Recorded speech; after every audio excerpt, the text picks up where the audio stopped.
And joining our conversation now is Dr. Andrew Roberts. He's an MSNBC British historian, the author of many books about the royal family, including The Royal House of Windsor and George III, The Life and Reign of Britain's most misunderstood monarch. Andrew, good to see you. Thank you for being with us this morning or this afternoon in London. Let's discuss this. The idea that there were people, we just had an historian say that there are many people who are queenists. They're not monarchists. They liked her.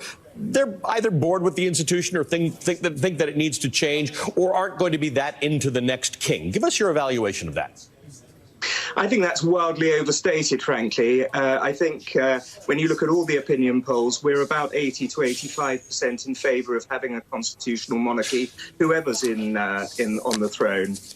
So I think this is extremely overdone, frankly. Rather, I'm afraid to say, as your introduction was, if we had given so much pain to people throughout history, why was Charles chosen by every single Commonwealth country, many of which are former imperial countries, as the head of the Commonwealth? We abolished slavery. Hold on a second. Andrew, are you really denying what I just said about British colonialism? Are you really doing that, Andrew? Are you really doing that?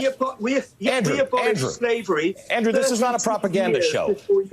Andrew, I need you to stop. I need you to stop for a second. I need you to stop for a second. Are you really taking issue with the horrors of colonialism, Andrew?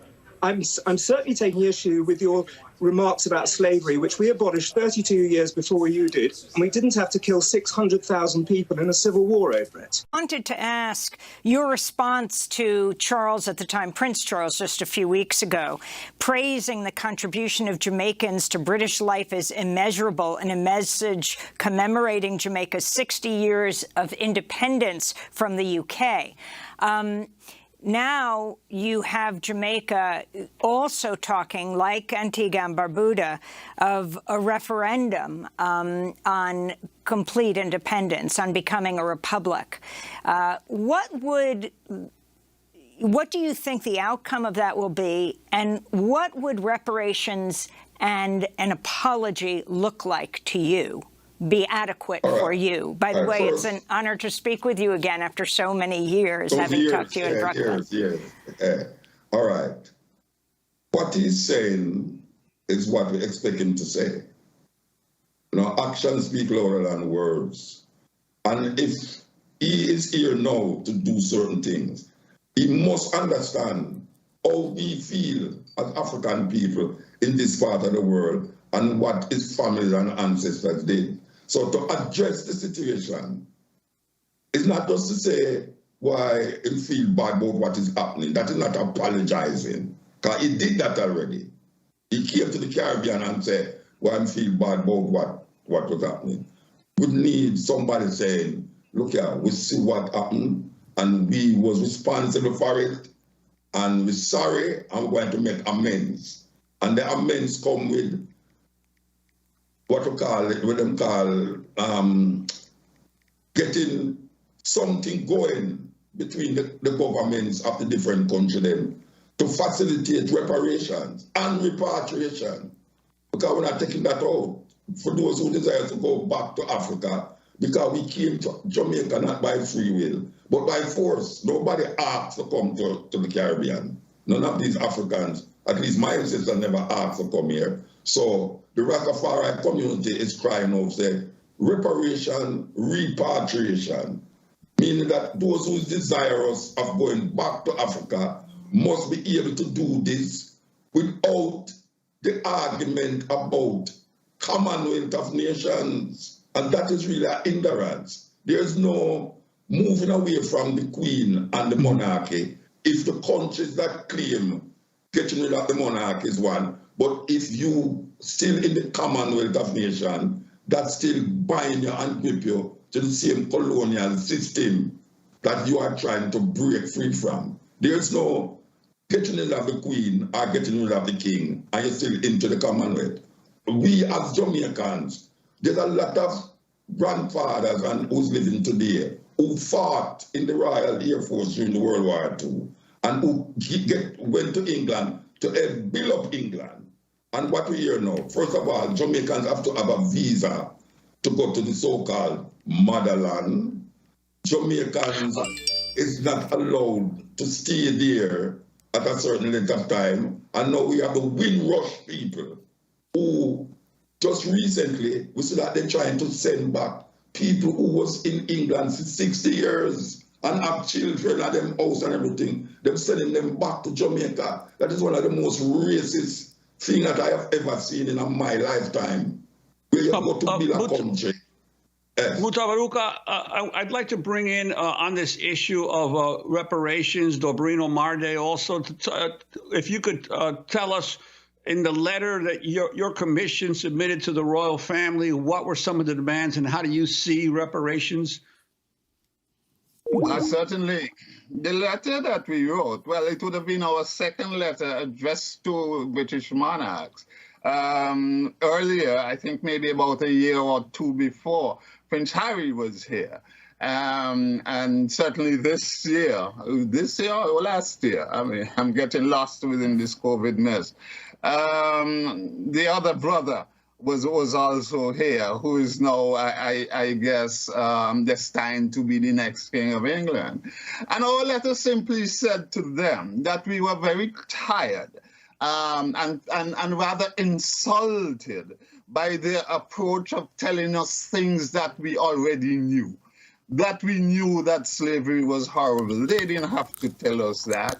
That we knew that genocide was committed. They didn't have to tell us that. And our letter simply said to them, well, please, do not come here and insult us further by saying things that the Tony Blairs have already said, that your Minister of Foreign Affairs had come and addressed the Parliament in Jamaica and looked at us as Caribbean people, as descendants of enslaved people, to tell us that we should forget it and just move on, that just let's forget this, move on. And that is essentially what we said in our letter.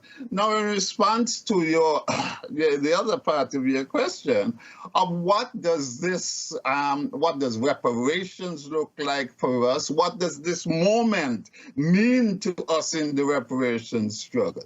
I think certainly that we're asking Britain to reassess its role in the intentional on the development of Africa and this Caribbean.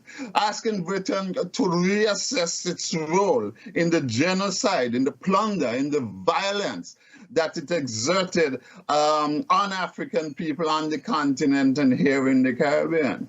And that in reassessing this role, that it must understand clearly that the morality of the situation, the ethics of the situation calls for repair. And in that repair, we essentially are talking reparations, that you have committed crimes against humanity, and that there is a moral and an ethical demand that you acknowledge these crimes and you do your best in the best way you can to make whole the holes that you have really left in the history and in the lives of African people.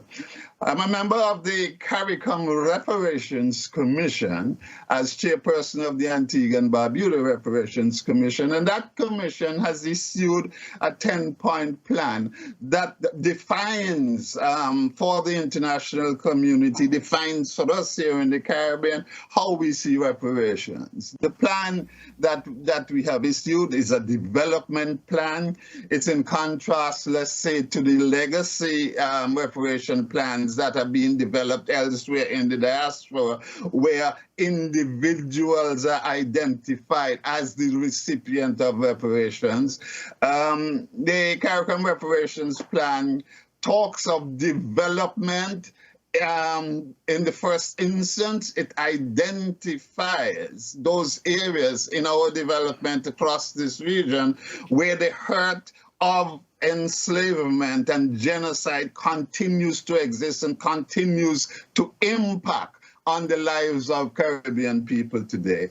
And we are saying that in that development plan that we are inviting inviting, is the word that I think we have to use at this point in time, Europe to sit at the table with us and to discuss this development plan, addressing areas in education, in health care.